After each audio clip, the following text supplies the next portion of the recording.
Bobby Dirkens here. Well, today I'm going to preview a team that I've had several requests for. Between you and I'm going to have some fun with this one. So if I'm not so polished, if I'm not so well spoken, I really don't care. See, this team's had a football team for 100 years plus. Funny thing, when I was digging their history, there was one year that the president of their school actually shut down the football program. Now think about this. This was early 1900s. He said that basically he was ashamed of their fan base because they were not acting like gentlemen. Now they reinstated a football team, and what's so hilarious is 100 plus years later, still ain't acting like gentlemen. They've only mustered up 22 bowl appearances. They won 9 of those. Overall, they have a little over 500 record. Only won 600 games and lost about 570 plus in this time. Had 2 legends to coach for them. One who coached one of the greatest teams to ever play college football and gave him an 0-11 season in his final season, not only coaching there, but coaching college football. Then they get another legend in, and this guy actually does some really good things. What's funny is he gave them their first 11-win season in the entire history of their program in 2011. Up to this point, your program was just sitting around like the guy who grew a full goatee and dyed it black, and he was real proud of it. Look at my goatee. But all he looked like was a chubby Satan. Y'all were proud over nothing, but he finally gave you something to have a little bit of about. Just, yeah. And even at the height of the success of your team, you only reached the Capital One Bowl. The Capital One Kings. Who am I talking about? I'm talking about the team that proved they were the very first USC, but they are always second to who we think about when we say USC. We're thinking about those guys out in California who's actually done something. Yeah, you were here first, but they actually did something. I'm talking about the South Carolina Gamecocks. They pick their own dookie down there. They walk around with their little bird chest poked out, talking trash, defending the SEC. The same SEC East that's fell apart over the past 6 years. Georgia even fell apart. Florida fell apart. Tennessee fell apart. And you finally got to roll the roost. No pun intended. And even at that, you only got one division title in 2010. South Carolina Gamecocks. Let me tell you, there's some good South Carolina fans out there. I'm kin to a few of them. A good people. And just like me, one of my personal flaws is that, if you scare me, I might cuss a little, or I might get a little road rage from time to time. They're good people, but their only flaw is they pull for the Gamecocks.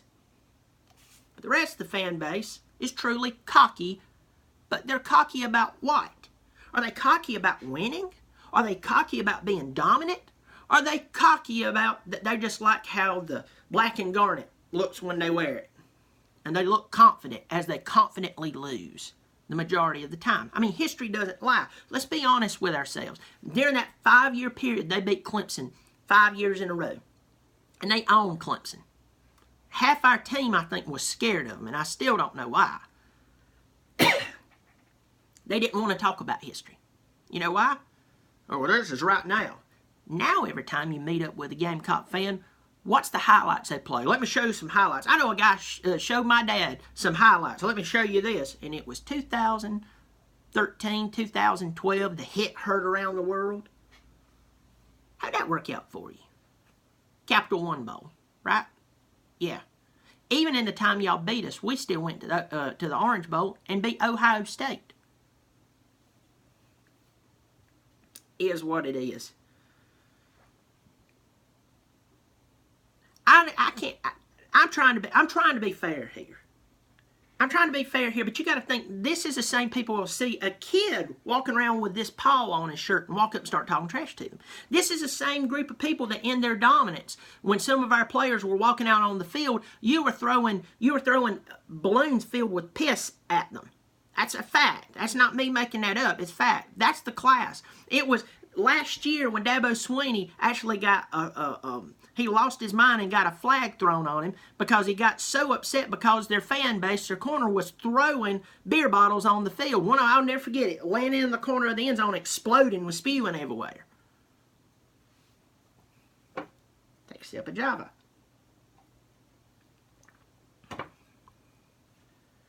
You won't play Alabama. Hadn't played them since 2010. Oh, we beat them then. That was then. Alabama's done a lot since 2010. Hadn't played them. Could barely play Auburn. You brag about being in the SEC, but you've been dominated in it. Dominated, not dominant. Dominated in it for years.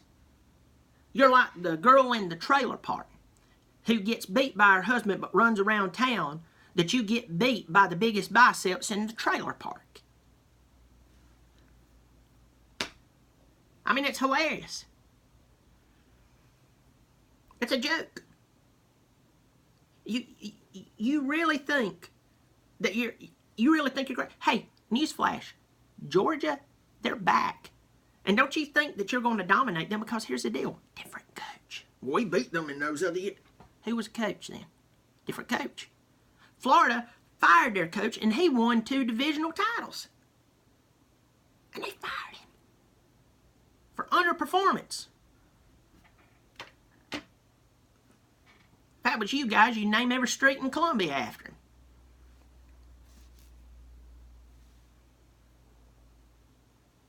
So here we go. Let's talk about your season. Let's talk about who you lost. 2 big losses for you. Hayden Hurst, fantastic tight end. And you remember, I'm gonna be honest. I'm gonna tell the truth here, and I'm gonna be fair. I'm gonna try to be. I'm gonna be fair. You lost Hayden Hurst, fantastic tight end, guy knew how to play football. He's in the big leagues. You lost Sky Moore. Sky Moore, very talented, led his team in tackling, I believe, all 4 years. He had 3 interceptions. Sky is gone. The sky is falling.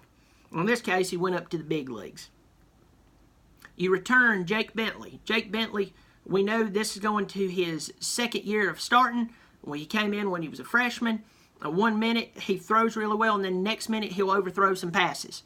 He did this past year throw 12 interceptions. He almost threw for 3,000 yards. Best player on your team possibly is Debo Samuel. Debo Samuel did get hurt last year, and in all fairness, this kid, I said he was top 7 wide receiver. Pigskin Pete told me that I was wrong, that he was a top 3 wide receiver in the country. So I'll meet Pigskin, say he's a top 5 in the country. The kid can play football. On the line, Zach Bailey. He's going to play in the big leagues. And Cedarius Hutcherson, he's a young cat, but this 6'4", 300-pound plus guy, he can play football. Going to be playing running back for him, Rico Dowdle. He had some injuries last year, missed, I think, 5+ games. He did come back in the bowl game, got a lot of talent. We all hear about Debo Samuel, but Brian Edwards and Shi Smith are really talented young men as well. On the defense, you're returning 6, so half of your, or well, a little over half of your defense is coming back. Led by T.J. Brunson, Wanham, Fenton, Thomas, Green, Sterling. Stephen Montag had 3 interceptions last year. Really talented unit right there that's coming back for you. Not a lot of huge names that's jumping out at me, but they've been playing, so they have playing time. That's always good. Let's talk about your schedule. Very first game, you're going to play Coastal Carolina. If you lose this game, you should shut down the program. Still honor the scholarships, but shut down the program. Next game, you're playing Georgia. Your first 3 games are at home. You're going to play Georgia. You're losing that ball game. Well, we've always managed. Work with me here. You did that against a different coach. This coach, different guy, different name, different look. So there you go. You're losing that game. Next game, Marshall. Marshall's actually a little better than what you think, but I believe you're going to win that game. Then you go to the Fighting Surgeons of Vanderbilt. Oh, Lord, they can explain all the biological setup and makeup of a person, but they can't win a football game, no matter who's coaching them. You're going to beat Vanderbilt. Then you go to Kentucky. Kentucky, at best, has been mediocre. They'll shell out a good football player here and there. They have Benny Snell. They did lose their starting quarterback, but I think you're going to lose to these guys. You know why? Because they have your number. Now, if you beat them, you should, but you're going to beat them. Or you're going to lose to them. They're going to beat you. Then you're going to come back home and play Missouri. Missouri has the best quarterback in the SEC. It's going to be a close one. Don't be surprised if they beat you, but in this, I picked that they actually lose to you. You will beat them. You're going to play Texas A&M. At this time, we're about 6 weeks into the season. Jimbo Fisher is a good coach. Texas A&M is not a total wash. They still have a lot of talent down there. I'm picking that Texas A&M is going to come to South Carolina and they're going to beat you. You're going to be off the next week. Tennessee's coming to town. Tennessee, let me go ahead and tell you this. If Pruitt gets his act together and he gets his team together, the thing is, they stand a great chance of beating you. They always have had your number. Once again, different coach. I'll have to say that. I think you beat them. But don't be surprised if you lose to them. You'll beat them. You go to Mississippi. Mississippi's guilty of only calling 2 or 3, 15, 16 call girls. It's no big deal. Don't worry about it. You're going to beat Mississippi at Mississippi. Then you're going to play at Florida. At Florida. I believe that it's going to get in your head that you're playing at Florida, and I believe that it's going to be very close, and you're going to lose to them. Then you play Chattanooga. If you don't beat them, once again, shut down the program. You're going to beat Chattanooga, and then you're going to play a game that's very dear to my heart. You're going to play a team that had the best recruiting class in its history. They have the best front seven in college football. They have the best defensive line, one of the best to ever play the game in college football. Hands down. I don't care what color they wear. I don't care what their school is. I don't care how dominant their team has or has not been, which of course they've been dominant. 7 consecutive 10-win seasons. And you're going to lose to Clemson, at Clemson. And all the trash talk about never again and we won't lose and this, that, and the other, that's talk. Action proves everything. You're going to lose that ball game. And be careful about smarting off about the recruiting class you have coming in, because remember, we're still killing it as it is. You're going to lose that game. Well, everybody, I'm going to let you go on this. Remember to subscribe to me, hit the like button, share it with your mama. I'm on Twitter at bdirkens, Dirkens, or on Instagram at @TheBobbyDirkens. Everybody, thank you so much. Remember, I'm Bobby Dirkens.